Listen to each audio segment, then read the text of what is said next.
Birds of Passage is a Colombian film that is directed by Ciro Guerra and Cristina Gallego, who are the team behind the remarkable Embrace the Serpent, and if you haven't seen that one, then it should shoot right at the top of your watch list because it is an amazing, amazing film. The film takes place in Colombia in the late 60s to the early 80s and recounts how this small indigenous tribe called the Wayu essentially became this drug cartel exporting mass amounts of marijuana into the US and ultimately destroying themselves and their culture in the process. It does so specifically through the character of Rapayet, the main character, who wants to marry Zaida, a young girl in this tribe that is of higher social standing.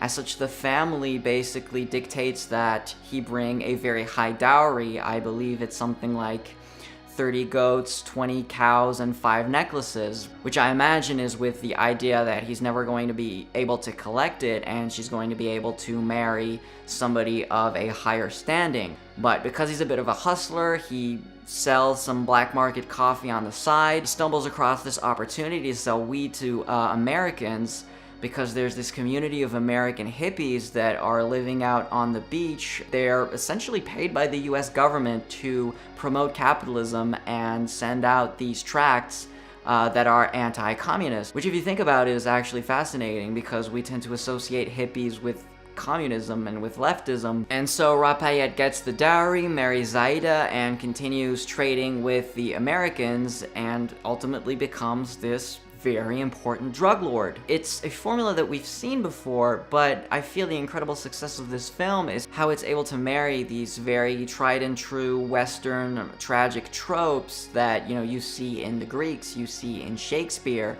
but it focuses on this incredibly culturally specific Wayu mythos and poetry. The first sequence alone, which is this beautiful dance ritual, may as well have been out of an ethnographic documentary more than a fictional film. So yes, it takes this very classic rise and fall of a drug lord where drugs as always are used as this metaphor for the ultimate form of capitalism in a way, because essentially that's what the drug trade is the ultimate unfettered, unregulated supply and demand capitalism, and ultimately greed leads to the destruction of the individual and his community. The filmmakers use a lot of imagery and symbolism that is specific to this tribe. In particular, they emphasize on the spiritual aspects of the Wayu, where dreams and dream interpretation seem to be a very, very important part of this community, where dreams almost act as this guiding vision, and the film has these very beautiful, very evocative dream sequences that are absolutely gorgeous. And because of the setting, it makes the corruptive morality tale even more evident. A large part of the film takes place in the desert, and our main characters are living in these small wooden shacks, sleeping in these hammocks. I mean, they lead a very modest life surrounded by their goats and their cattle. Cut to a few years later, and they're still living in the same desert, but they've built this massive, contemporary, very ugly Western house. They've completely destroyed their traditional living environment and westernized, and now don't have anything left of their culture to hang on to as they're being surrounded by SUVs and armed guards with M16s, which, of course, is the beginning of their downfall. I guess I would only have 2 small issues with the film. The first one being that I feel in the back half, the structure of the film becomes a little more mechanical. One party wrongs the other one, then there's revenge,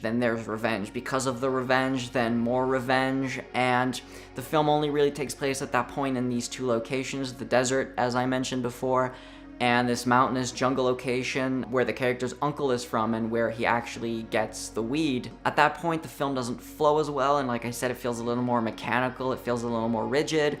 And then the second little small gripe with the film is that it never at any moment really feels as transcendental or as powerful as Embrace the Serpent. And that's not really something I should hold against it. That's not really the film's fault. It's just, when you make a film that is that incredible, you tend to hold filmmakers to that standard, and when they don't meet those incredibly high standards, you're kind of maybe a little disappointed. Aside from that, though, the film really is a resounding success. It's absolutely gorgeous, it's supremely engaging, it has some wonderful imagery, and on top of that, the score is absolutely tremendous. So as always, thanks very much for watching the video. If you liked the review, then please hit the like button. Be sure to subscribe if you're new, and until next time, see ya!